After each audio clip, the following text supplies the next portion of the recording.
Well, hey, what's up, everybody? Welcome back to another episode of Fiverr Talks. Today we are talking about taking time off. How do you do it? When should you do it? And how do you make sure your business is waiting on you when you get back?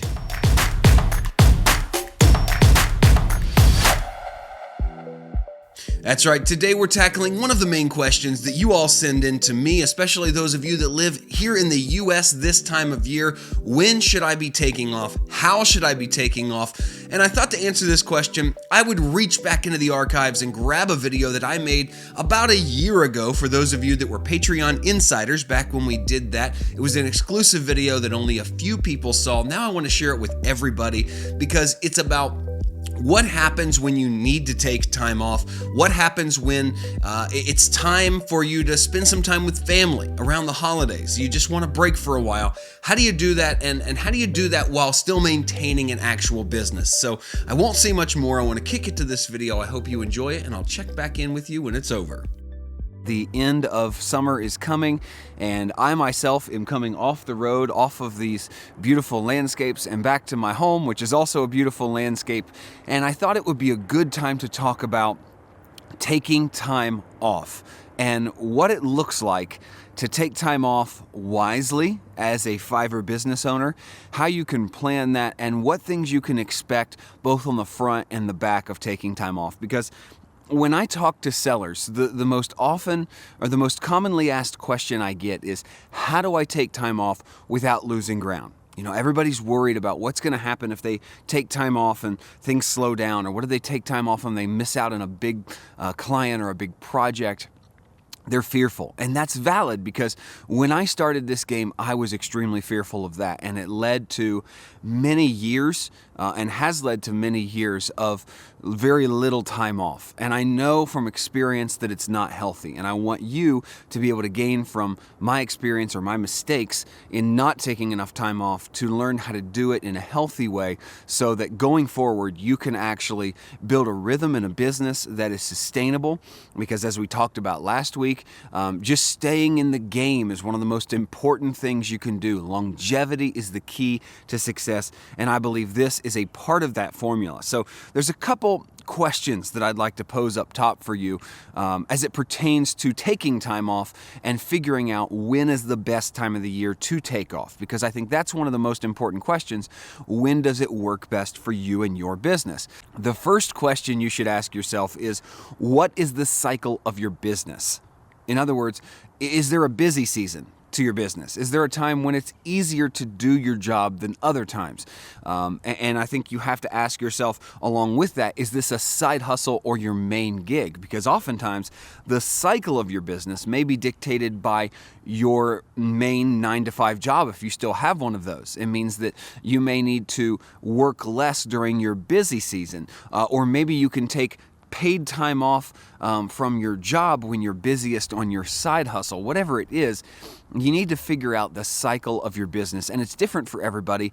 And here's the tricky thing, it's constantly evolving. It's constantly changing because as you grow, maybe your prices change, your clients change. I've seen that happen to me 2 or 3 times in the last 7 or 8 years of business. But ask yourself, what's the cycle of our business? And then ask yourself, who are our customers? When do they need us most? And this is different than when are we busiest. When do they need us most? When is it crunch time for our customers? When are our customers working? You know, when I first started in this business, I was working for a lot of people like me who were solopreneurs, people working on their own, working on a side hustle, working on a small business because my prices were low. And so I tended to work with people whose budgets were low. Now that my prices are a little higher, my customer has become different. I work with small to medium and sometimes large companies, which means they don't work Saturday and Sunday. But in the early days, most of my clients worked primarily on Saturdays and Sundays.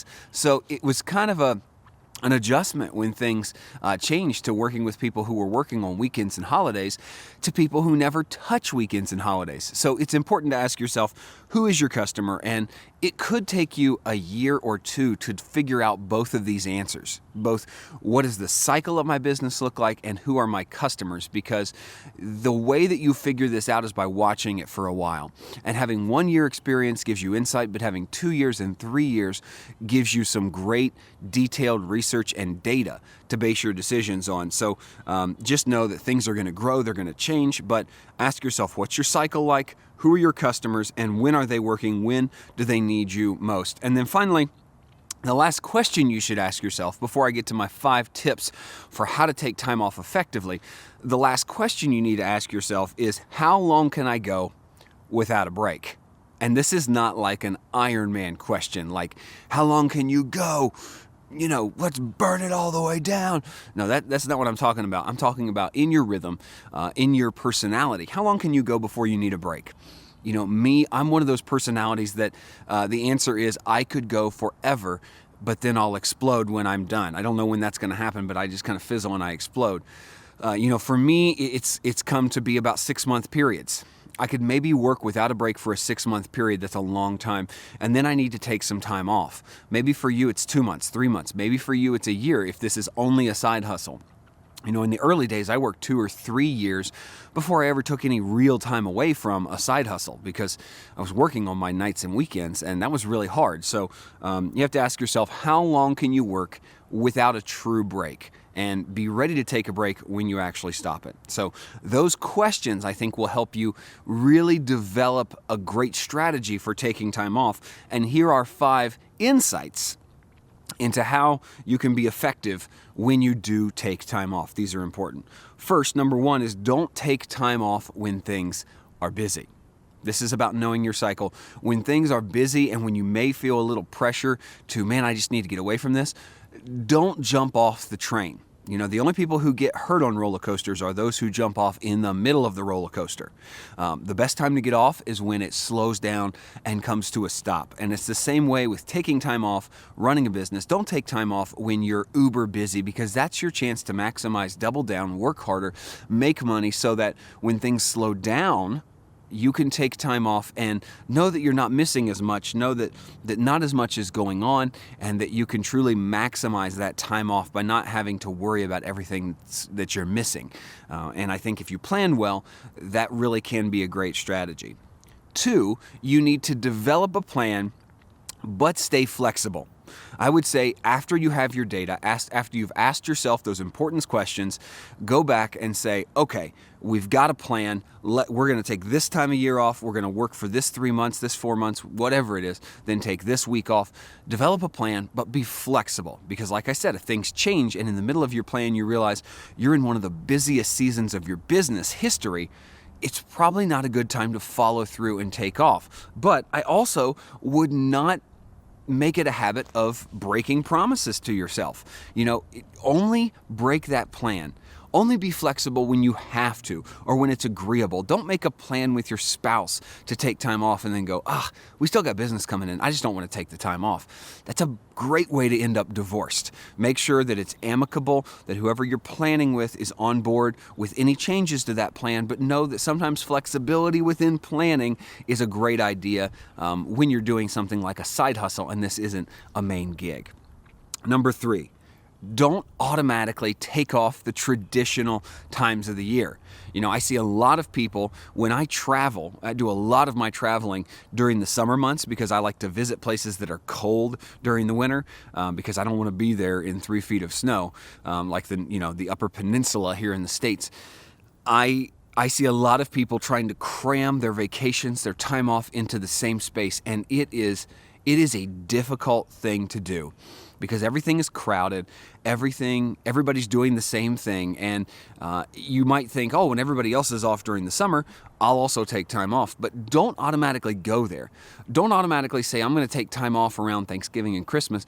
Now, I want you to take time off for Thanksgiving and Christmas, but it might mean that you work closer up to those holidays, or you come back to the office before everybody else when they're taking the whole week off, because that's a great time to get ahead.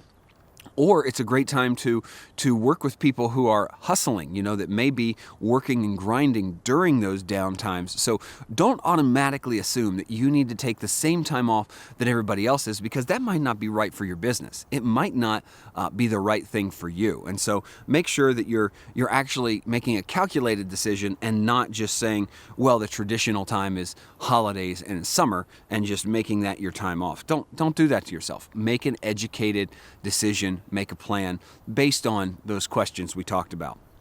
4, give yourself a few weeks of lead time both on the front and the back of your time off. Make sure that you're giving yourself enough lead time to prepare to be gone. Tell your clients you're going to be gone. Hey, I'm going to do this in, normally it would take 3 weeks. I'm going to do it in 2 weeks because in 3 weeks I'm off. I'm taking some time off. Communicate that clearly. Back in the early days, that's something I would put on my gig video. I would reshoot it or put an addendum on the front and say, hey, just so you know, I'm going to be gone in 3 weeks. And here are the dates in which I'm going to be gone on. And I'm not going to be delivering anything on that time. So be very clear and open about when you're going to be gone. Communicate it both with people in your inbox. Say it over and over and over and again till you're sick. Some people put that at the top of their gig description. Hey, these are the dates I'm going to be gone in 3 weeks. And then when you get back, don't expect to be right back to normal productivity. Expect for it to take a little while for you to sink back into normal work because you've been in vacation mode for a while, and now it's going to be harder for you to adapt to being back at work. You may not be as productive those first few days back. So give yourself some lead time both in the front and the back. Build that into your deadlines, build it into your expectations, and just know you're not going to be your normal self when you're preparing to leave for vacation or just getting back from a time off. So that's number 4. And then number 5, I think this is probably the most important piece of advice I'll give you in this video. Never regret your time off. Never look back and say, I wish I hadn't taken that time off. I missed out on this. Never regret it. Take it, enjoy it, and say, you know what? That really helped the business. Because you may think that time off is not a real help to your business, that it's an unproductive time, and it's a truly productive time. It's the Chick-fil-A model, right? They sell more revenue than any other restaurant in 6 days a week than most restaurants do in 7 days a week. It's crazy. It's a proven theory that somebody who takes time off is going to be more productive in the time that they're working. And so never regret your time off. Never look back and say, I wish I hadn't done that. And never worry about not being at the desk, not being at your computer when you're taking your time off, because that will ruin everything for you. And I don't want that for you. I want you to get out into places like this. I want you to really enjoy it as the sun is beaming on the side of your face in the early morning as you're shooting a video. Whatever you're doing, just enjoy it. Be in the moment. Don't look back. Don't worry about that computer when you're gone. And don't regret it when you get back. All right, well, I hope that video was helpful to you. I hope it was an encouragement to you to get out there and take some time off so you can do this long term. We don't want you to burn out and look like toast that's been left in the toaster too long. We want you to thrive and actually be able to do this for years to come. So thanks again for watching. Remember, as always, if you have questions for this Friday's Q&A session, leave them for me in the comments down below. I look forward to tackling those with you. Hey, thanks so much for watching today's video. If you enjoyed this content, please give it a thumbs up and leave me a comment down below. You can subscribe for more videos right over there. And there's actually a playlist of videos right there that would really be great for you if you're looking for more tips on how to become a top-rated seller on Fiverr. So until next time, keep doing, because the future favors the doers.